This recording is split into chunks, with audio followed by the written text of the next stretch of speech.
Saat ini kita kembali lagi di bincang-bincang kuliner Ramadan kita di Fakultas Ekonomi dan Bisnis Islam. Saya Alvina Muizana selaku host dalam bincang kuliner Ramadan kali ini. Yang tidak sendirian, saya sedang bersama salah satu narasumber kita yaitu Bapak Zulfikri SNM. Selamat pagi Pak. Pagi. Bagaimana kabarnya? Alhamdulillah sehat. Mbak sendiri gimana? Alhamdulillah.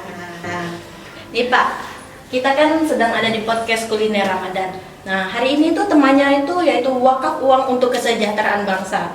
Yang mana artinya itu kan wakaf uang untuk kesejahteraan bangsa itu sangat penting ya untuk kesejahteraan bangsa ini. Boleh nih Pak dijelasin, apa sih itu wakaf Pak? Oke, baik, terima kasih Mbak. Siapa Mbak? Mbak Vina. Mbak Vina ya. Jadi wakaf sendiri ya. Wakaf itu diambil dari kata bahasa auqaf atau wakafa ya, artinya menahan gitu. Nah, wakaf sendiri artinya menahan harta. Dalam artian menahan di sini bukan hanya sekedar ditahan, tapi hasil dari harta tersebut atau yang biasa kita sebut itu manfaatnya itu yang diambil dan dikembangkan atau diberikan kepada mauquf alaih gitu. Nah, itulah wakaf ya. Wakaf kalau kita bicara wakaf untuk perekonomian suatu bangsa ya sangat besar ya.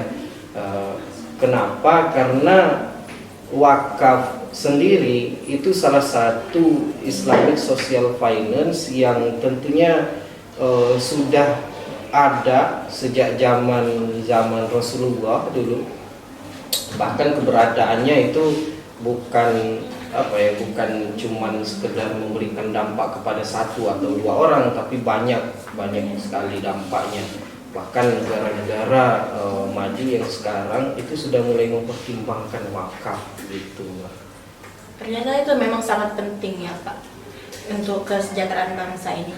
Jadi ini Pak, kan ada juga zakat dan wakaf. Untuk bedanya zakat dan wakaf itu apa sih Pak? Mungkin sahabat kuliner ingin tahu bedanya zakat dan wakaf itu Pak. Oke, kalau zakat ya, sederhananya zakat itu memang kewajiban dan tentunya memang sudah terkandung dalam kewajiban umat muslim yang ada di dalam Al-Quran, bahkan keberadaannya juga sudah disandingkan dengan sholat gitu. Jadi kewajiban sholat dan kewajiban membayar zakat itu seimbang gitu. Nah, kalau zakat sendiri itu nisab atau nisabnya sudah ditentukan, itu yang pertama. Yang kedua juga golongan-golongan yang menerima atau yang berhak menerima zakat juga sudah ditentukan gitu. Nah, kalau wakaf ini yang sedikit unik menurut saya ya. Kenapa? Karena pertama nisabnya itu enggak ada. Bahwasanya orang berwakaf itu boleh berapapun. Jadi kalau zakat kan ada nilai tersendiri, bahwasanya orang itu dikenakan zakat itu berapa banyak sih penghasilannya gitu kan. Mungkin di sekitar 7 sampai 8 juta itu pendapatan bersih gitu. Itu kalau zakat. Jadi dalam sebulan kalau orang itu sudah mendapatkan pendapatan bersih ya, di luar yang lain yang misal masih ada cicilan dan lain-lain.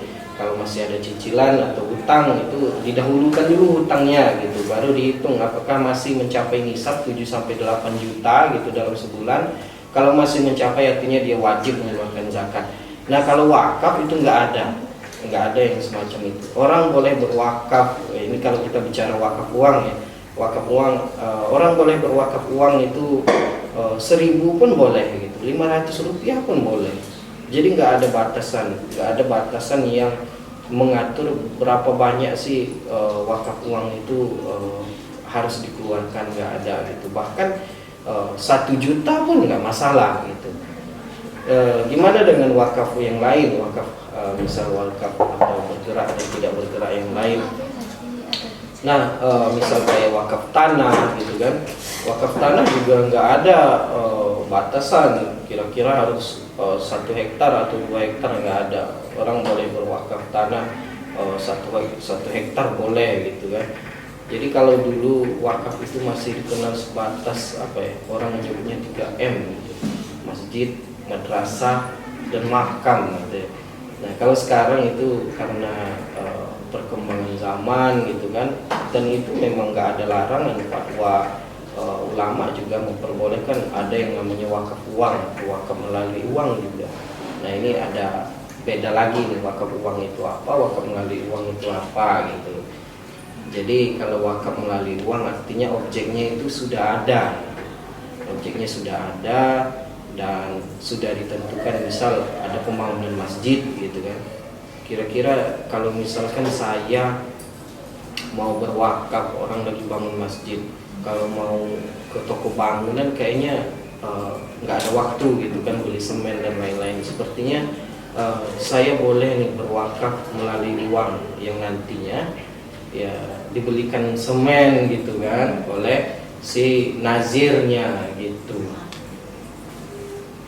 Jadi ini Pak, tadi kan wakaf itu kan sangat penting juga untuk kita. Tapi kan kebanyakan dari kita itu lalai atau masih mentingin kepribadian, kebutuhan kepribadian kita. Kan padahal wakaf itu kan sangat penting juga untuk diri kita dan kesejahteraan bangsa. Bagaimana nih Pak menyadarkan individu itu untuk sadar bahwa pentingnya wakaf itu untuk diri sendiri dan bangsa kita? Oke, jadi memang yang terjadi di apa ya, di sekeliling kita memang literasi itu belum maksimal gitu ya.